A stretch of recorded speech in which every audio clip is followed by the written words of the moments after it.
Alright, today's video is sort of going to be a big sort of discussion about raiding in Once Human on PvP servers when it comes to Echo Stones, the sort of full in-depth breakdown, how Echo Stones work, and some tips and tricks I'd recommend. And I'm even going to give a bit of a compound tour here of a base that me and my buddies have built up in our warbands that is pretty big and is a pretty fucking big impenetrable force from attackers in Echo Stones. So, one of the core things about bases and raiding in Echo Stones and all that shit is the main loot that people get from attacking you during an Echo Stone purification. Again, I'll quickly go over what Echo Stones are to start off with. Echo Stones will occasionally drop around the map. My real-time is broken, that's kind of annoying. They'll show up on the map, you'll see a big whale sort of thing flying around the sky, and it's going to drop these almost stone-like looking things. You'll see them on the map, they'll have a timer. That timer will indicate when they are going to drop, so you hit there before they drop. You have generally 10 minutes to get there and organize with a few people. There will be other people there that are going to contest it as well. And again, when you get that Echo Stone, you will be flagged for Chaos State, which is the PvP mode. So I hold PI into Chaos State right now, which is active for 3 minutes by default. And if you do damage, kill a player, or any kind of PvP action, you will stay in PvP state for longer, and you will increase your PvP timer effectively.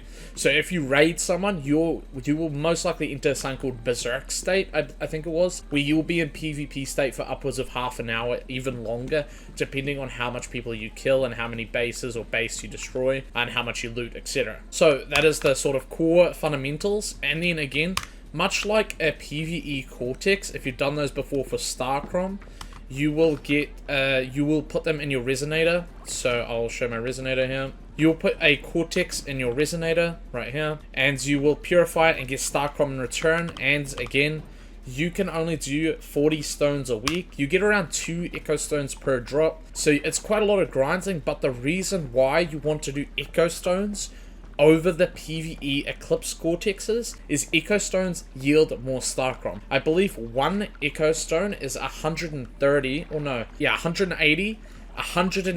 Starcrom for one Echo Stone, and the difference is, I believe, one PvE Stone is, I'll go grab one, and again, you can see a little bit of my complex here. It's 4 bases conjoined. Well, there's more bases actually, but this is sort of the main compound we use for everything. Or main compound for Echo Stones. So I will grab some Echo Stones here just to show you. Tier 3 are the highest PvE Echo Stones you can get. Again, Echo Stones are limited to PvP servers, but these are on PvE servers. So that's 19. I don't want to do that. So we'll deposit some. I'm just going to do 1. So you get 100 Starcrom from 1 max PvE Echo Stone, but one PvP Echo Stone is 180 Starcrom. And again, it will take longer to get. You need to get 40 Echo Stones, around 2 per drop, so around 20 PvP purifications. All in all, around what 20 times 5, it takes 5 minutes per purification. You are looking at 100 minutes or an hour and 40 minutes to do all your purifications for the week. So you're going to be spending a bit of time ticking away at Echo Stones compared to slapping in a bunch of PvE Cortexes, but that difference is 180 to 100, which I believe is around 3,000 more Starcrom. I think you get around 4,000 from 40 normal stones, 100 per 40. And then with the PvP Echo Stones, it's 100 x 40. You get 7,200 Starcrom. So again, yeah, you almost get 3,000 more Starcrom. You do get 3,200 more Starcrom than doing a PvP, or sorry, a PvE stone. That is why it is worth it to do Echo Stones on PvP servers. Just keep in mind, this again opens you up to raiding, losing gear, losing resources in the worst case scenario, and why I highly recommend setting up a proper raid compound. Now, the way we've done our raid compound is by snapping together grids. So when you're in a warband, you can actually snap your grids to each other if you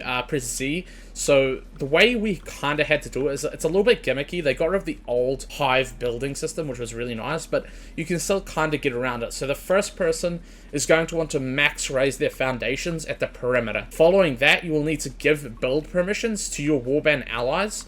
for them to snap a grid or foundation on their side. So for Mitch over here to snap his foundation to mine, he had to have building perms to get the right height.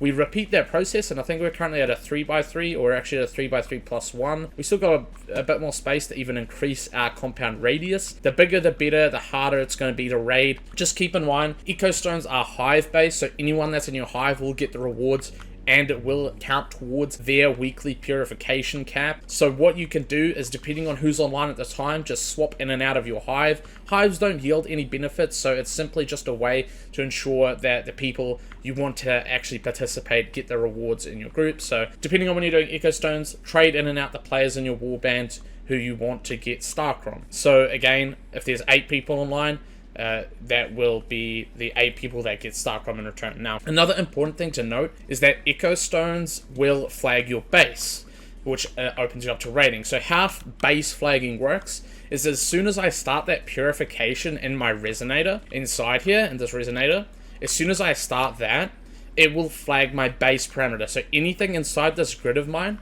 will become a PvP zone, and enemies can destroy pieces here. The same goes for other plots that are next to me that choose to flag. So if I'm in a team and they are on my plot, so if my hive mates, my warband mates, are in my base helping me with my eco stone, and they're within, I believe, 100 or 200 meters of their base will also be flagged for PvP. So let's say the whole 10 man in this grid of my warband is all flagged, helping us do eco stones and defending our base. All of these grids will be entered for PvP stone.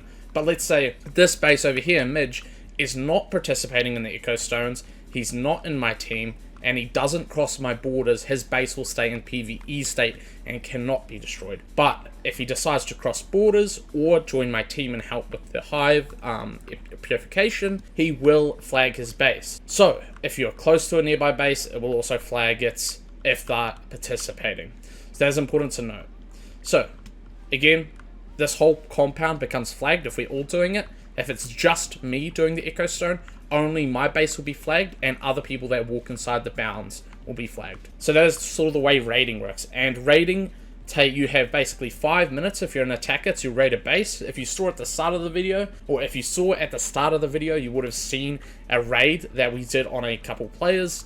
We actually contested an eco stone. A guy died and we got our vengeance, basically. We went and raided them. We found where they were purifying, actually next to some other warband teammates, which was really ironic. And we pulled up, basically destroyed their whole place, flatlined it. And I think one of our guildmates got 3,000 Starcrom from one of their chests. So one of the things you get from raiding is actually their resources. So they can destroy your chests and pick up the loot. Now, the most important thing when it comes to raiding is making sure your good items are hidden. So I'm going to expose some of my little secrets here, is I have these little Rosetta crates lying around with my more important resources in them. Whether that be my Stardust, my Platinum Crystals, or my blueprints, my legendary blueprints, they are inside this chest. Now, I'm probably going to move that now that I've showed this on YouTube, but you want to hide your important resources in important chests, so people are not going to find them. But the more basic resources, you can just have wherever, or you can try and hide everything if you want to, but the aim of raiding is you want to get to these crates and destroy them. You want to get as much loot as you can. Now,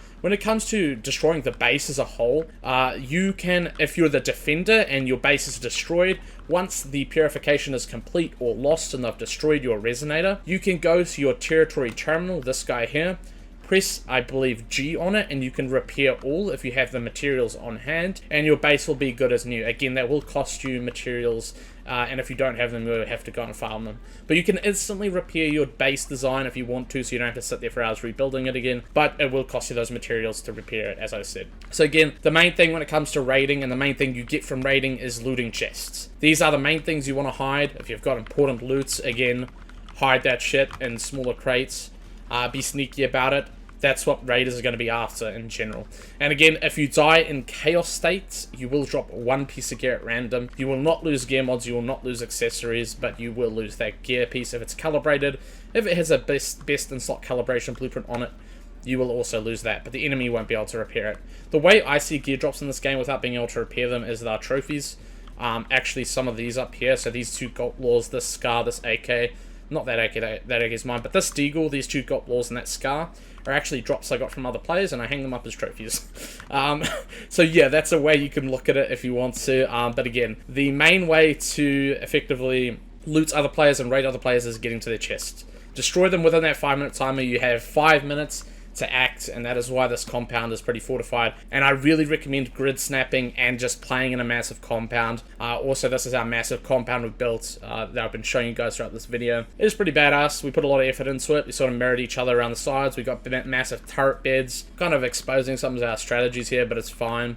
But yeah, there's basically foundation turret beds that go right through. And then more turret beds and more turret beds. We've got the outer bases, more turret beds. It's a pretty solid compound, and we're probably going to make it even bigger because we've got a lot of space around here we're going to start taking up as well. The next thing is ecostones, I believe, drop once every hour. If you look at the top right of my screen, it is 11:30 PM in game. I believe 1 minute passes every 4 seconds, similar to that 4-minute timer that is present in, or sorry, that 4-hour timer that is present in gear crate resets. So I believe gear crate resets are every 4 in-game days, while the ecostones are every 1 in-game day. So in theory, in 14 minutes, ecostones should start dropping at 12 AM. And again, 10 minutes after, you will be able to pick it up and take it to your base. Again, it will also flag you for chaos state. Anybody that comes on your territory will also be flagged for chaos state. So, people that come on your base will be flagged, whether that be allies or enemies, and that begins the raid and the purification process. Attackers have 5 minutes to get shit done, get to the chests as quick as they can. Defenders have 5 minutes to hold off. 5-minute raid timer that will last longer depending on the actions you take. However, if I'm a defender and I kill 3 players, I'm probably going to enter Berserk State. Berserk State will last half an hour, and now I have to defend my base for half an hour. It is not quite a completely fleshed out system, but when you understand that ecostones are worth almost 2 times as much as a ecostone or a PvE cortex, it becomes worth it. It is going to take you longer to get your 40 ecostones a week, but it is going to net you a positive in Starcrom, almost a 3,000 Starcrom increase compared to doing PvE cortexes. So that is all the main video. I'll leave you guys off with a bit of a base tour, because why not? So, we basically, in this main compound, this main big compound, we split it off into 4 sections. So this is my quadrant, over here is Draku's quadrant. In the far right, we've got Zeps, and in the far left, we've got CPT. And we basically all just have our stuff here. We have some communal areas for joints stuff, but this is my armory up here with all my chests. Yeah, we've got that. Target dummies, all of our deviants and shit. It's quite a nice compound. We all have our own profession as well, like I'm an acid farmer, so I got a lab down here with all my generators in this pit. We got, I think, CPT and Zeps are farmers, so they've got big farms going with all that good stuff. So yeah, it's a really nice complex that we spent quite a lot of time designing, and I think it's turned out really, really nice. And as you can see, it's pretty big. It's a pretty big complex. Very good for our ecostones, and again, we've got surrounding bases in our warband as well that just add to it even more. So yeah, I'm really looking forward to getting some defenses in, hopefully. We haven't had many yet. We've had pretty free run on ecostones. Maybe people have pulled up and been like, fuck that, I don't know. But I hope when we start doing ecostones soon that people will try and give it a shot and see how long we can last. But again, if you're an attacker, your main thing is get those chests, destroy them, throw a few C4 on them, break them, pick up the loot and see what you get. If you're the defender, don't let them do that, and complete your purification at the same time. So there's a little bit to it, but that's the main premise of raiding in Once Human. There's, again, builder compounds. I highly recommend it. One plot is going to get ran through pretty quick. If you didn't know, it takes 3 purple C4 to break through 1 foundy, so it's pretty quick. And you need a lot of defenses, so that's why it is important. The bigger the better. Much like Rust, the more players, the more chance you have of success, whether it be defending or attacking. And yeah, have fun. Use this information as you will. But again, I highly recommend building big and working together as a warband to do your purifications and build your bases for ecostones. And again, it's much worth it to do ecostones on PvP servers for that almost 2x gain on Starcrom. So yeah, I'll see you guys in the next video. Enjoy the rest of the highlights. Peace.